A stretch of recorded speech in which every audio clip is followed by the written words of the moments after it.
Hello students, welcome to the lecture. आज के lecture में आप सभी का स्वागत है।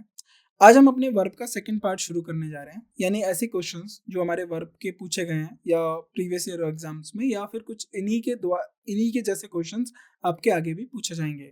तो यानी क्वेश्चन सिमिलर टू पीवाईक्यूज। अब लास्ट पार्ट में मैंने 25 क्वेश्चंस आपके साथ डिस्कस किए थे।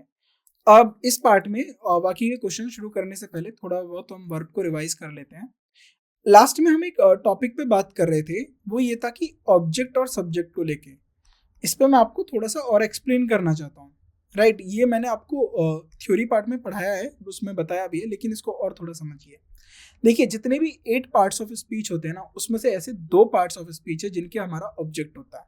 तो ऑब्जेक्ट किसका होता है? एक होता है हमारा प्रीपोजिशन का ऑब्जेक्ट और एक होता है हमारा वर्ब का ऑब्जेक्ट। अब जिन वर्ब का ऑब्जेक्ट्स होता है उन्हें हम ट्रांजिटिव वर्ब कहते हैं। वो मोनो ट्रांजिटिव, डाई ट्रांजिटिव होता है। ये भी हम डिस्कस कर चुके थे लास्ट लेक्चर में। अब प्रीपोजिशन का समझिए। प्रीपोजिशन होता क्या है? प्रीपोजिशन हमारे रिलेशन बताते हैं, यानी प्रीपोजिशन के बाद जो भी ऑब्जेक्ट आया है और उससे पहले का जो वर्ड है, इन दोनों के बीच की घटना को या फिर इन दोनों के बीच का रिलेशन को हमारा प्रीपोजिशन बताता है। राइट, तो एक तरीके से कनेक्टर्स भी कह सकते हैं हम इसे। तो प्रीपोजिशन का ऑब्जेक्ट हो गया। अब ऑब्जेक्ट के साथ होता क्या है? अगर एक बार कोई ऑब्जेक्ट बन गया, राइट, कोई भी ऐसा नाउन या नाउन की जगह पे यूज होने वाले ऐसे वर्ड जो ऑब्जेक्ट बन गए, वो कभी भी क्या नहीं हो सकते? वो कभी सब्जेक्ट हो ही नहीं सकते। उसी सेम सेंटेंस में वो वर्ड दोबारा सब्जेक्ट नहीं बन सकता। अगर सब्जेक्ट नहीं बन सकता तो इससे समझिए, इसके अकॉर्डिंग वर्ब नहीं चलेगी। इसके अकॉर्डिंग वर्ब नहीं चलेगी, चाहे ये सिंगुलर हो चाहे ये प्लूरल हो। इससे वर्ब पे कोई फर्क नहीं पड़ेगा, क्योंकि वर्ब कौन होता है? वर्ब क्या है? वर्ब समझिए, एक्शंस हैं। किसके? सब्जेक्ट के, ना कि ऑब्जेक्ट के। तो ऑब्जेक्ट के अकॉर्डिंग वर्ब काम कभी नहीं करती है। तो कभी भी ऑफ के बाद या टू के बाद कोई भी ऐसा प्रीपोजिशन दिख जाए आपको, उसके बाद कोई भी नाउन दिखे, उसके अकॉर्डिंग वर्ब नहीं चलेगी। आप ये याद रखेंगे। राइट, अब एक बार ऑब्जेक्ट बन गया, वो दोबारा सब्जेक्ट हो ही नहीं सकता, और सब्जेक्ट कभी ऑब्जेक्ट नहीं बन सकता, क्योंकि अगर वो ऑब्जेक्ट बन गया तो वो सब्जेक्ट नहीं रह जाता। राइट, बाकी टाइम के अकॉर्डिंग वर्ब चलती है, ये हमने डिस्कस कर चुके हैं कि टाइम अगर पास्ट की बात है तो पास्ट की वर्ब आएगी, प्रेजेंट की बात है प्रेजेंट की वर्ब आएगी, फ्यूचर की बात है फ्यूचर की वर्ब आएगी। टेंस के अकॉर्डिंग यानी टाइम के अकॉर्डिंग वर्ब चलेगा, वर्ब के अकॉर्डिंग टाइम नहीं चलेगा, और सब्जेक्ट के अकॉर्डिंग वर्ब चलेगा। सब्जेक्ट सिंगुलर है तो वर्ब सिंगुलर होगी, सब्जेक्ट प्लूरल है तो वर्ब प्लूरल होगी। ये बातों को आपको ध्यान में रखना है क्वेश्चन करते हैं टाइम। और अभी तो देखिए, अभी हम टॉपिक वाइज कर रहे हैं, स्पॉटिंग द एरर्स और इस तरीके के क्वेश्चंस। लेकिन जब हम इनको अलग से डील करेंगे ना, पूरा मिक्स करके, जो आपका एरर स्पॉटिंग होता है, तब थोड़ा प्रॉब्लम आएगा, क्योंकि आपको नहीं पता रहेगा कि क्वेश्चन कहाँ से आया है, किस में एरर है। तो ये चीज़ों को ध्यान रखिए। आपको मैं एक की रोल और बता देता हूँ। सब्जेक्ट वर्ब एग्रीमेंट को बहुत अच्छे से पढ़ लीजिए, टेंस को पढ़ लीजिए, वर्ब को पढ़ लीजिए। राइट, बाकी चीज़ें तो आप समझ ही जाएंगे। सब्जेक्ट के साथ साथ आपका सब्जेक्ट अगर होता है, नाउन होता है, नाउन नहीं है तो प्रोनाउन होगा, उसकी जगह पे एडजेक्टिव क्या करेगा, एडवर्ब क्या करेगा। लेकिन वर्ब और सब्जेक्ट के रिलेशन को समझिए। राइट, यही हमारा वॉइसेस में भी यही होता है कॉन्सेप्ट। राइट, वॉइसेस में क्या होता है, एक तरीके के रिलेशन की बात कर रहे होते हैं हम, सब्जेक्ट और वर्ब की। तो इनके रिलेशन को समझिए। नाउ क्वेश्चन से अब हम शुरू करते हैं। ड्यूरिंग द रिसेशन, रिसेशन का मतलब होता है मंदी, many companies will be forced to lay off workers. तो रिसेशन के दौरान बहुत सारी कंपनीज क्या करेंगी? फोर्स्ड। देखिए, विल बी फोर्स्ड का मतलब है ये किसी के द्वारा फोर्स्ड की जाएंगी। अब वो कंपनी खुद नहीं कर रही है, वो रिसेशन की वजह से फोर्स्ड किया जाएगा। और ले ऑफ का मतलब क्या होगा? टू ले ऑफ वर्कर्स का मतलब वर्कर्स का मतलब है कि वर्कर को निकालना पड़ेगा forcefully. Have to force to, forced into to, forcibly have नहीं, ये बिल्कुल ठीक है। ये विल बी फोर्स जो है, ये बिल्कुल, इसमें कोई एरर नहीं है। No correction is required. जहां एरर होगी हम उस पर डिस्कस करेंगे। Considering the high demands, considering the high demand for flights to Gulf countries airlines. Right, तो किसकी ज्यादा हाई डिमांड्स हो रही है? Considering the high demands for flights to Gulf countries airlines can rise in the prices. Rise in का मतलब है कि वो अपने प्राइस बढ़ा सकते हैं। तो कैन राइज इन नहीं होगा, मे राइज होगा। मे राइज प्राइसेस, वो अपने जो प्राइसेस हैं वो बढ़ा सकते हैं। तो मे राइज प्राइसेस होगा, विल राइज अप नहीं होगा, क्योंकि ये अभी श्योर नहीं है, क्योंकि बढ़ती डिमांड को लेके वो हो सकता है अपनी जो कीमतें हैं वो बढ़ा सकें। May rise the prices. Right, C is the right answer. The minister denied reports that prices will rose after the budget. तो क्या करा है मिनिस्टर ने और डिनाई कर दिया रिपोर्ट्स को कि बजट के बाद जो प्राइसेस हैं वो नहीं बढ़ेंगे, will rose after the budget. तो ये ऐसा कुछ नहीं है। Would rise after the budget, will राउ, और या फिर इसके बाद होगा इज राइजिंग अप। तो वुड राइज तो सही होता है कि यहाँ पर विल राइज नहीं होगा, वुड राइज, क्योंकि प्रोबेबल है ये, would rise after the budget, right. Probable की बात हो रही है, राइट। थर्ड का एन अनएक्सपेक्टेड रेस। देखिए एक होता है रेस और आपको मैं बता देता हूँ एक होता है राइस। आप जाएं, ये आपको होमवर्क है। उठ जाना और उठा देना किसको बोलते हैं, राइट। ये होमवर्क है, सीरियसली मैं आपको बताता हूँ। होमोफोन्स पे काम करिए, राइट। फेलिसिटेट हो गया, फैसिलिटेटेड हो गया, राइज हो गया, रेज हो गया, होमोफोन्स पे करिए। ब्रॉट हो गया, बॉट हो गया, ये बहुत बार रिपीट होता है एग्जाम में, आपके सामने आ ही रहा है। An unexpected raise. अब अनएक्सपेक्टेड रेज कभी नहीं होता, अनएक्सपेक्टेड राइज होता है। तो किसी चीज में अपने आप बढ़ जाना, तो एरर तो ए पार्ट में ही दिख गया है।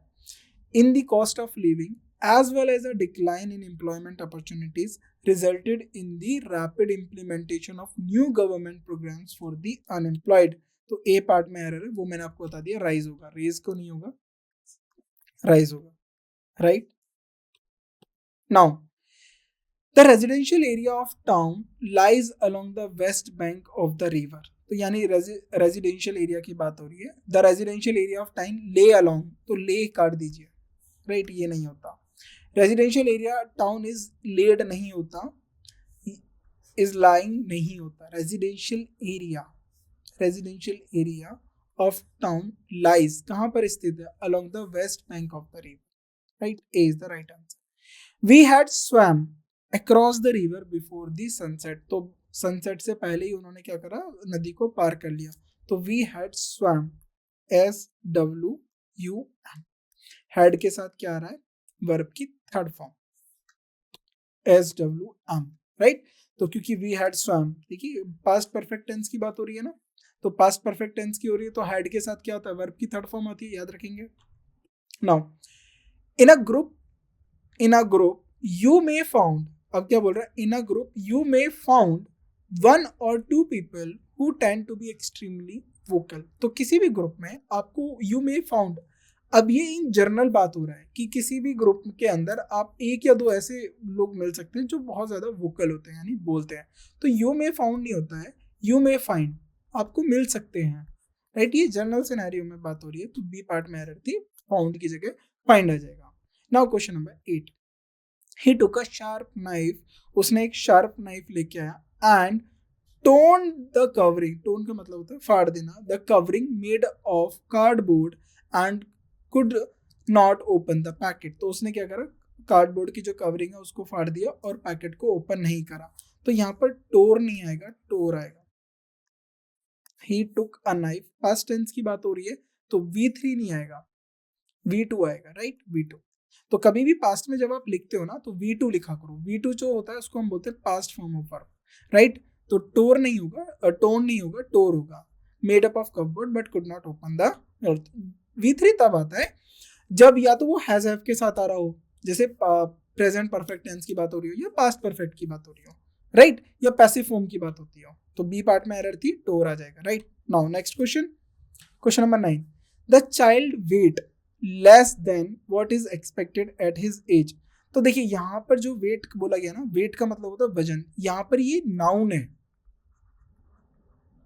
नाउन है, राइट। लेकिन हमें यहाँ पर वर्ब चाहिए, क्योंकि बोला गया कि जो चाइल्ड का जो वजन नापा जा रहा है ना, वो पहले से what is expected at his उससे कम है, तो वे होगा, WEIGH, वेज, राइट। तो वे का मतलब क्या होता है, वजन, नापना, जो नापना होता है, यानी वर्ब होती है उसको हम बोलते हैं वे, और वेट का मतलब होता है हमारा noun, right. What is your weight, तो आप पूछते हैं ना व्हाट इज योर वेट, उसका जो आंसर मिलता है वो आपको नाउन मिलता है, तो वेट हमारा नाउन होता है।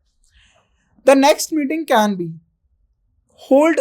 The next meeting can be hold next week as we had the first meeting over a month ago। तो जो next meeting होगी वो कब होगी, ये पूछ रहा है। next meeting can be hold next week, तो वो अगले हफ्ते हो सकती है, तो hold नहीं होगा, held होगा। next meeting can be held, तो B के साथ हमारी verb की थर्ड फॉर्म होती है, याद रखिएगा, B के साथ verb की थर्ड फॉर्म होगी, held होगा। हेल्ड नेक्स्ट वीक, अगले हफ्ते हो सकती है। As we had the first meeting, जो कि हमारे को पहली मीटिंग कब थी, ओवर अ मंथ एगो, तो पहली मीटिंग को 1 महीना बीत चुका है, right. 11th question, he was convinced that he lost the account because of bad luck। देखिए लॉस जो हो गया ना, ये हमारा what is your loss in this, तो पूछते हैं ना what is your loss in this, आपको इसका में क्या खोएगा, राइट। तो ये होता है हमारा नाउन, नाउन याद रखेंगे, ये होता है हमारा नाउन। और जो लॉस्ट होता है ये होता है हमारा वर्ब, LOST, लॉस्ट जो होता है ये होती है हमारी वर्ब। और इसका वर्ब का सेकंड फॉर्म चाहिए तो ये होता है हमारा लूज, तो what you lose, right.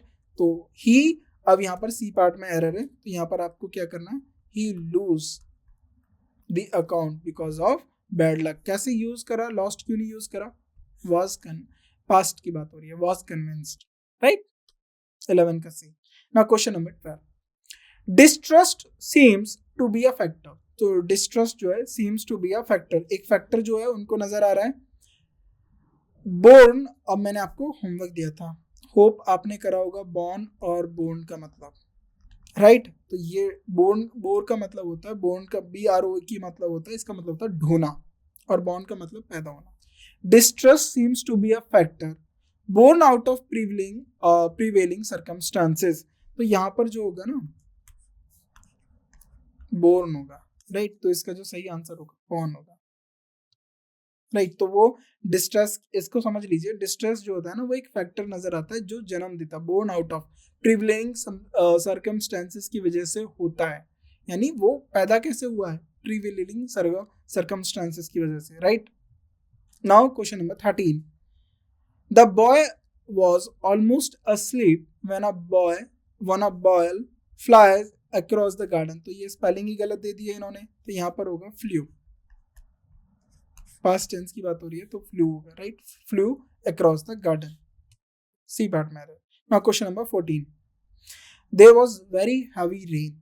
There was very heavy rain, बहुत ज्यादा बारिश थी। तो it like rains like cat and dog का मतलब क्या होता है, रेनिंग कैट्स एंड डॉग का मतलब होता है वेरी हैवी रेन। तो ये हमारा इडियम एंड फ्रेजेस है, इस तरीके से आप रिलेट करिए, रेनिंग कैट्स एंड डॉग्स। इसका मतलब ये नहीं कि कुत्ते बिल्ली बरस रहे हो, नो, इसका मतलब होता है बहुत तेज मूसलाधार बारिश। There was very heavy rain last night and the rivers have overflown their banks। तो नदियाँ क्या हुई, नदियाँ अपने जो बैंक है किनारों से ऊपर उठ के बहने लगी, यानी फ्लड वाली situation, causing severe hardship to the people living by them। तो severe hardship का मतलब बहुत ज़्यादा लोगों को मुश्किल कर दिया जो आसपास उनके रह रहे थे। तो overflow नहीं होगा, overflowed, overflow, the right word is overflowed, right. तो सही सेंटेंस होगा ये। Now question number 15, after the allotted time had been over the tone off, right. After the allotted time, past tense, had been over the, they tore नहीं होगा, second form, जब भी past की बात करो second form, they tore off all the papers which they had used, तो tore आएगा, right. Not one of the children has ever sung on any occasion. देखिए not one of the children, तो children हमारा हो गया object किसका, preposition का, इसलिए यहाँ पर हैज आया, बिल्कुल ठीक है। तो एक पार्ट में कोई एरर नहीं है, बिल्कुल ठीक है। नेवर हैज, अब देखिए हैज के साथ क्या लगेगा, वर्ब की थर्ड फॉर्म लगेगी, सिंग, sang, sung, तो एवर संग आएगा, ever sung on any occasion in public before, right. तो यहाँ पर आएगा any occasion in public before, B part में एरर है, संग हो जाएगा। Now question number 17, the coat was drenched। तो कोट क्या है, drenched, the coat was drenched in rain water, hanged it on the hook। देखिए the coat was drenched in rain water, तो भीग गया या गंदा हो गया रेन वाटर में। hanged, तो मैंने आपको बता देता हूँ, एक होता है hanged और एक होता है hung।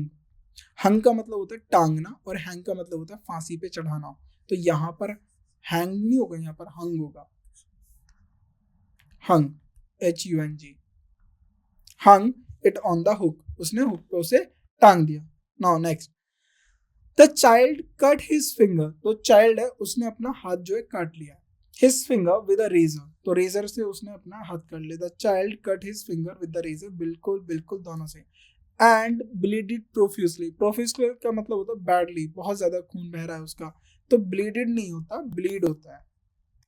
नो, ब्लीडेड कुछ नहीं होता, bleed, bleed profusely, right. Now question number 19, let us lay on the turf for some time. तो बोल रहे लेट अस ले का मतलब चलो आराम करते हैं टर्फ पे, तो लेट अस ले नहीं, लेट अस लाई, राइट। तो फर्स्ट फॉर्म होगी lie, lie on the turf for some time. Now question number 20, for such a heinous crime. Heinous का मतलब क्या होता है, अब ये वोकैब से सीखिए आप, अगर आपको हीनियस का मतलब नहीं पता तो फिर गड़बड़ कर दोगे इसको क्वेश्चन में। हीनियस का मतलब होता है जो बहुत अमानवीय हो, जिसको मतलब आप सबसे खराब कैटेगरी कुछ हो, अमानवीय हो, मतलब विच इज नॉट ह्यूमन, ऐसा कुछ क्राइम कर दे कोई, heinous crime, he should be hung. तो उस व्यक्ति को टांगना चाहिए, या उसको यहाँ पर फांसी की बात करी गई है, यहाँ पर फांसी की बात करी गई, नॉट टांगने पे, which he should be hanged, right. Now question number 21, hang your clothes. अपने कपड़ों को उसने बोला टांगने के लिए, हैंग योर क्लोथ्स, तो समझना यहाँ पर टांगने की बात हो रही है, क्लोथ्स फांसी पे लड़, इसका मतलब है, हैंग का मतलब होता है फांसी पे चढ़ाना। Hang your clothes on the line, line का मतलब तारों पे बिछाने के लिए बोला टू ड्राई, तो यहाँ पर हैंग नहीं होगा, हंग योर क्लोथ्स होगा, राइट। किसकी बात हो रही है, कपड़ों को सुखाने की बात हो रही है, right, on the line to dry. Question number 22, the young child sung a very sweet song. देखिए अब मैं आपको बता देता हूँ, जब भी आप पास्ट की बात करो तो पास्ट टेंस में ना हमेशा आप जब भी लिखेंगे आप वर्ब की सेकंड फॉर्म यूज करेंगे। फर्स्ट फॉर्म किस में यूज होगी, वर्ब की प्रेजेंट टेंस के अंदर यूज हो जाती है फर्स्ट फॉर्म। आईएनजी जो फॉर्म होती है वॉज वर के साथ हो गया, राइट, और इज एम आर के साथ आईएनजी फॉर्म कंटिन्यूअस सेंटेंसेस में यूज होती है। परफेक्ट, अगर जो हम परफेक्ट या पैसिव की बात करें, राइट, परफेक्ट टेंस की बात करें या फिर पैसिव टेंस की बात करें, तो यहाँ पर जो हमारी हेल्पिंग वर्ब होती है, ऑक्सिलरी वर्ब, इनको मैं लिख देता हूँ, राइट, ऑक्सिलरी वर्ब, इनके साथ वर्ब की थर्ड फॉर्म आती है। अगर यहाँ पर आप सेकंड फॉर्म लिख देंगे वो गलत हो जाएगा, थर्ड फॉर्म करेक्ट है। अगर पास्ट को आप V3 से लिख देंगे गलत हो जाएगा, सेकंड करेक्ट है।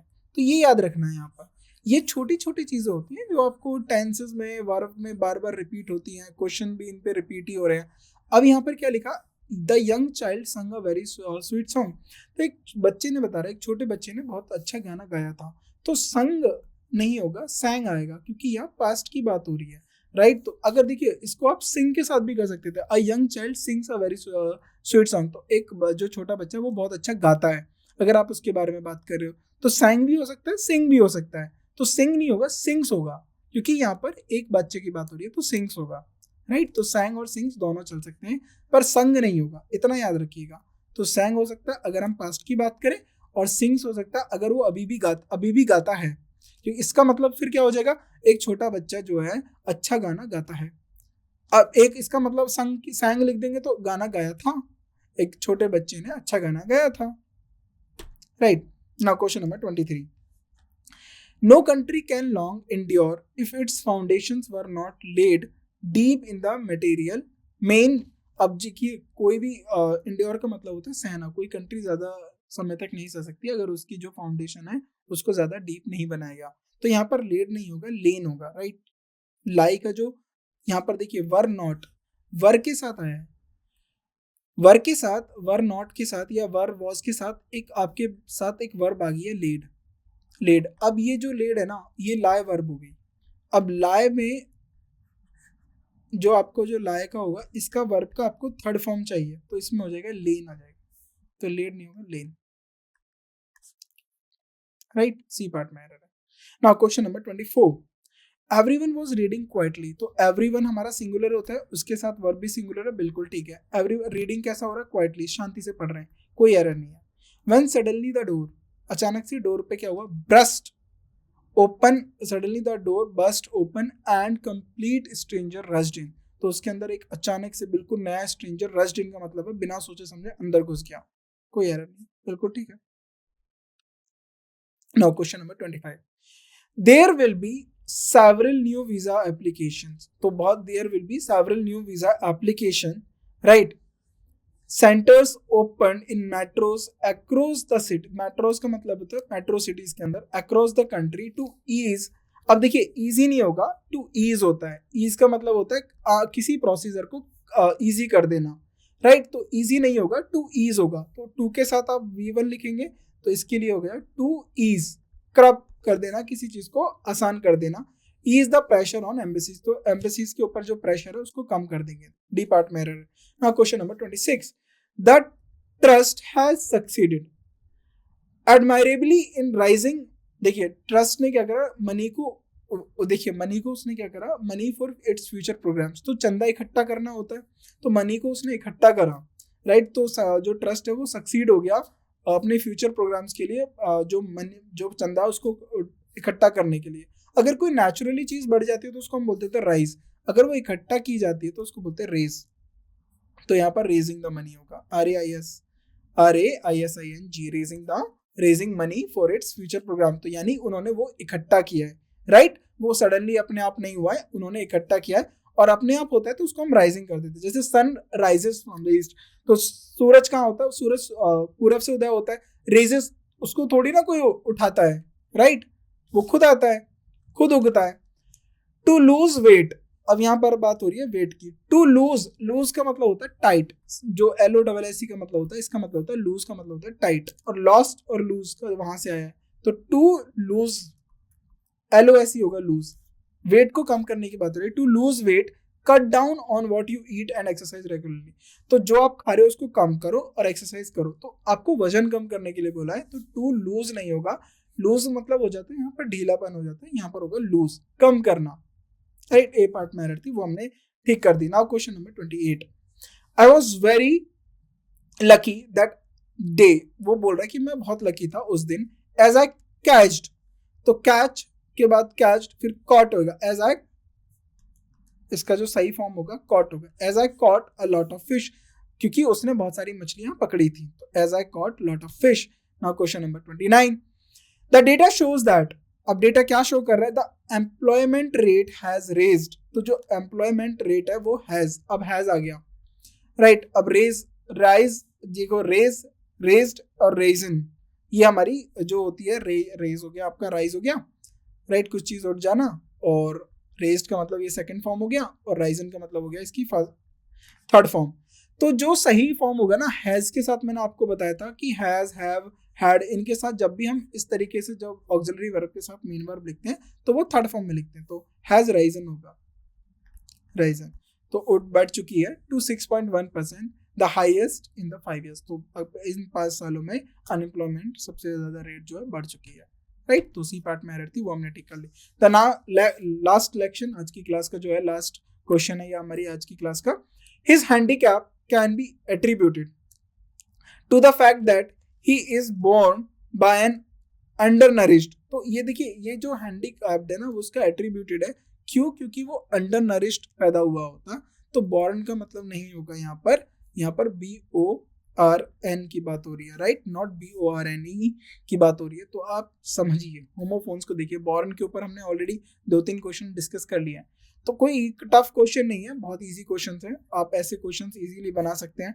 अब यहाँ पर देखिए रेज राइजन में क्या फर्क होता है, कहाँ पर थर्ड फॉर्म होगी, कहाँ पर कौन सी फॉर्म सही है, तो इसी तरीके से मेनली जो क्वेश्चन आपको आते हैं फॉर्म के ऊपर देखने के लिए मिलते हैं। तो फॉर्म आपको याद करना है, मैंने आपको बताया था कि V1 V2 और V3 फॉर्म आपको याद करनी है, उसके साथ होमोफोन्स याद करने हैं, होमोफोन्स जो होते हैं आपको वो याद करने हैं, सिमिलर साउंडिंग वर्ड्स याद करने हैं, उनके मीनिंग याद करने हैं। तो जब आप ये चीज़ें कर लेंगे आपको इंग्लिश ईजी हो जाएगी और वर्ब ईजी हो जाएगी। तो वर्ब के लिए मैं आपको बताता हूँ, वर्ब जब भी आप प्रैक्टिस करो, एक अकेले वर्ब के चैप्टर के साथ नहीं, टेंसेस को भी देखो, राइट। उसके बाद सब्जेक्ट वर्ब एग्रीमेंट को देखो। सब्जेक्ट वर्ब एग्रीमेंट को मैं क्यों बोल रहा हूँ, क्योंकि सब्जेक्ट के अकॉर्डिंग वर्ब चलती है, और ये आपको रिलेशन दोनों में अच्छे से क्लियर होना चाहिए। और जब भी आप एरर देखो तो सबसे पहले सब्जेक्ट और वर्ब को चेक कर लो, अगर यहाँ पर सब ठीक है तो फिर उसके बाद आप एडजेक्टिव में देखो एरर, या फिर आप दूसरे और जो पार्ट्स ऑफ स्पीच है प्रीपोजिशन में देख लो आप, राइट, एडवर्ब में देख लो, इस तरीके से कंजंक्शन में देख लो, पर लेकिन पहले सब्जेक्ट और वर्ब को जरूर चेक कर लो, क्या वर्ब थर्ड फॉर्म में आनी चाहिए, क्या वर्ब सेकंड फॉर्म में आएगी, क्योंकि वर्ब को इजीली आप चेक कर सकते हो, वर्ब को कोई नहीं है। कैसे चेक कर सकते हो, टाइम देख लो, अगर टाइम आपका प्रेजेंट है, अगर प्रेजेंट की बात हो रही है तो सही है, वर्ब बिल्कुल ठीक है, अगर पास्ट की बात हो रही है और प्रेजेंट वर्ब दी है तो वर्ब गलत हो गई। तो टाइम के अकॉर्डिंग वर्ब को भी चेक करो, क्योंकि पूरे कॉन्टेक्स्ट को समझिए कि कॉन्टेक्स्ट किस में दिया हुआ है, प्रेजेंट में दिया हुआ है। अब इसमें बात करें can be attributed to the fact that he is born by an undernourished, तो ये फैक्ट की बात कर रहे हैं। दूसरा कि वो अंडरनरिश्ड पैदा हुआ है, इसीलिए उसको ऐसा हैंडीकैप्ड का एट्रीब्यूटेड है। तो इस तरीके से समझिए। और पास्ट में देखिए, ये हमारा आई वॉज वेरी लकी, ये कंडीशनल है। मैं ये सॉरी पास्ट की बात हो रही है, आई वॉज वेरी लकी, मैं बहुत लकी था। क्यों? क्योंकि मेरे को बहुत सारी मछलियां पकड़ी थी। अगर मैं यहाँ लिख देता आई कैच, रॉन्ग हो जाता। क्यों रॉन्ग हो जाता? क्योंकि अगर मैं लिखता I am very lucky that day, ये भी रॉन्ग हो जाता, क्योंकि दैट डे, समझिए पास्ट की बात हो रही है, उस दिन की बात हो रही है और वो बीत चुका, तो मैं एम कैसे लगा सकता हूँ? एम तो वैसे भी नहीं लगा सकता। तो टाइम के अकॉर्डिंग वर्ब चलेगी ना, ये याद रखिए। टाइम ही डिसाइड करेगा वर्ब कौन सा आना है, राइट? वर्ब डिसाइड नहीं करेगी। आप एम लगा के दैट को करेक्ट नहीं करेंगे, दैट सही रहेगा, एम को करेक्ट करेंगे, एम की जगह वॉज होगा। तो ये छोटी चीजें हैं, इनको आप ध्यान दे लीजिए। बाकी सब्जेक्ट वर्ब में कोई इतना डिफिकल्ट नहीं होता, वर्ब आसान होती है, राइट? बाकी का जो इसका जो नेक्स्ट पार्ट है वो हम आगे डिस्कस करेंगे, और उसमें बाकी और भी जो कॉन्सेप्ट होंगे वो भी हम आगे सीखेंगे। तो आज के पार्ट के लिए, इस पार्ट के लिए थैंक यू सो मच।